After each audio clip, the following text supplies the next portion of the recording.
Honorable Speaker, thank you. I request Honorable Catherine Omanyo to second the motion. Thank you. Thank you very much. That record is extremely important for the House. Honorable Catherine Omanyo. Thank you, Madam Speaker. I want to second this report that I personally have been part of it.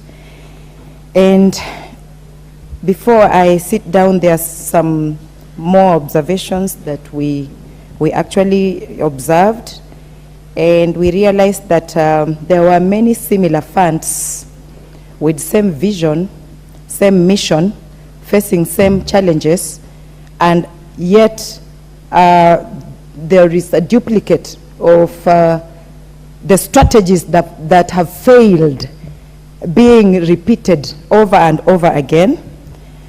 And then the accounting officers seemed to be overwhelmed. Yes, many of the institutions that had audit queries, you would see they lacked enough staff. You would find a CEO is the driver, is the secretary, and is helping the accountant whenever they come to sit with us in the committee. Then you ask what is going on, who is the accountant here, and they would like say, we actually do not have A, B, C, D, which was quite unfortunate. We also realized that the long bureaucracy that is archaic, it's actually Neanderthal in our world, looking into our age in Kenya, that you have to go through a long process for anything to happen, making some of the resources, public resources, going into waste, because there are so many stages that anybody taking over any office has to undergo for them to save a situation. For example, like GK vehicles. There are some of these GK vehicles where if you looked at when the time it was taken to the garage, if somebody would have just stepped in within a week, that GK vehicle could have been salvaged. But because it can take between 6 months to 1 year or forever, and nobody seems to care, and other newer vehicles are bought, the other older one is forgotten about. This is just staggering to see that our public resources are misused in that manner.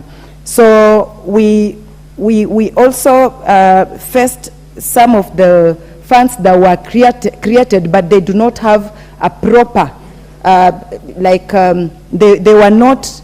They are there, but they are still not in anything, not in the act, not really well known, but they are receiving funds from the public coffers.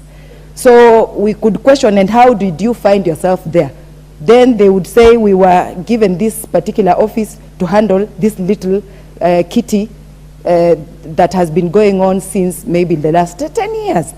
And yet it is not well defined according to our constitution. So there is a lot of repetition. Even you find so many officers, big titles in between, with duplicated roles in their portfolios, making us wonder, as a special fund, why should we have almost a director here, another CEO in the same, and then another name closer to a CEO, and another name again, and everybody's big in that particular institution.